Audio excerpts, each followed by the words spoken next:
ലാൽ സലാം വീണ്ടും ചരിത്രം കുറിക്കാൻ മറ്റൊരു ചിത്രവുമായി മോഹൻലാൽ നായകനായി എത്തുന്ന തുടരും എന്ന ചിത്രം ഇറങ്ങാൻ വെറും 5 ദിനങ്ങൾ മാത്രം ബാക്കി നിൽക്കുകയാണ്. വിദേശ രാജ്യങ്ങളിൽ ലിമിറ്റഡ് ആയിട്ട് സിനിമയുടെ ബുക്കിംഗ് സ്റ്റാർട്ട് ചെയ്തിരിക്കുകയാണ്. ആദ്യ ദിനത്തെ പ്രീസെയിൽ കളക്ഷൻ നല്ല ലെവലിലേക്ക് വരികയാണ്. അതിൻ്റെ അപ്ഡേറ്റുകൾക്ക് മുമ്പ് ചാനൽ ഒന്ന് സബ്സ്ക്രൈബ് ചെയ്ത് തരണമെന്ന് അഭ്യർത്ഥിക്കുന്നു.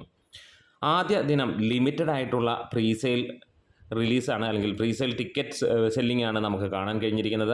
ആദ്യ ദിനം വിദേശ രാജ്യങ്ങളിൽ നിന്ന് സിനിമ നേടിയിരിക്കുന്നത് $20,000. അധികം ആരും അതിനെക്കുറിച്ച് ചർച്ച ചെയ്യുകയോ ഒന്നുമില്ലാത്ത ലെവലിലുള്ള ഒരു സിനിമയായി മാറിയിരിക്കുകയാണ് തുടരും എന്നുള്ളത്. പ്രത്യേകിച്ച് വലിയ ഹൈപ്പ് കാര്യങ്ങളൊന്നുമില്ലാത്ത ഈ ഒരു സിനിമ എമ്പുരാനും മുകളിൽ പോകുന്ന ഒരു ചിത്രമായിരിക്കുമെന്നുള്ള പ്രതീക്ഷകളാണ്. അതായത് സിനിമയ്ക്ക് ആദ്യ ദിനം വന്നിരിക്കുന്നത് 17 ലക്ഷം രൂപയോളമാണ് പ്രീസെയിലൂടെ മാത്രമേ. അതായത് ഏപ്രിൽ 18-ാം തീയതി വന്നിരിക്കുന്ന റിപ്പോർട്ടുകളാണ്. വൈകുന്നേരം 9 മണി വരെയുള്ള സമയത്ത് ലഭിച്ചിരിക്കുന്നതാണ്. അതായത് 2-ാം ദിവസത്തിലേക്ക് കടക്കുമ്പോൾ പ്രീസെയിലൂടെ മാത്രം സിനിമ 50 ലക്ഷം കടക്കും എന്നുള്ള പ്രതീക്ഷയാണ്. അതായത് വെറും 5 ദിനങ്ങൾ മാത്രം ബാക്കി നിൽക്കുമ്പോൾ ഇവിടെ നമ്മൾ ഒരു കാര്യം ഉറപ്പിക്കുകയാണ്, ഈ സിനിമ ഒരു ഒന്നൊന്നര സിനിമ തന്നെയായിരിക്കും.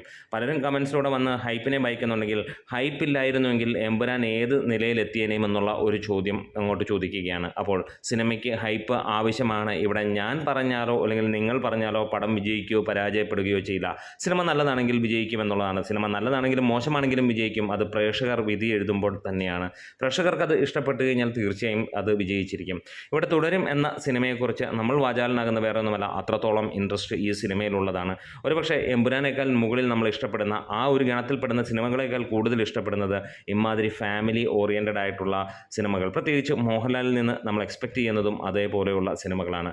എന്തായാലും കേരള ബുക്കിംഗ് ഇതുവരെ സ്റ്റാർട്ട് ചെയ്തിട്ടില്ല. 22-ാം തീയതിയോടെ ആയിരിക്കാം സിനിമയുടെ കേരള ബുക്കിംഗ് എന്നുള്ളതാണ് ഇപ്പോൾ ലഭ്യമാകുന്നത്. ഒരുപക്ഷെ അതിനു മുമ്പ് 21-ാം തീയതി തന്നെ സ്റ്റാർട്ട് ചെയ്യാനുള്ള കാര്യങ്ങളും ചാൻസ് ഉണ്ട് എന്നുള്ളതാണ്. എന്തായാലും പ്രത്യേകിച്ച് ഹൈപ്പോ കാര്യങ്ങളും ഒന്നുമില്ലാതെ ഈ ഒരു സിനിമ പോകുമ്പോൾ ആദ്യ ദിനത്തിൽ തന്നെ ഇതൊരു മികച്ച കളക്ഷൻ ആകുന്നു എന്നുള്ളതാണ്. എന്തായാലും 2-ാം ദിവസം 50 ലക്ഷം രൂപ കടക്കുമോ എന്നുള്ളൊരു ചോദ്യമാണ്. അത് നിങ്ങൾക്ക് കമൻസിലൂടെ രേഖപ്പെടുത്താം. നമ്മുടെ വീഡിയോസ് ഇഷ്ടമായെങ്കിൽ ഒന്ന് സപ്പോർട്ട് ചെയ്ത് തരാം. ലാൽ സലാം.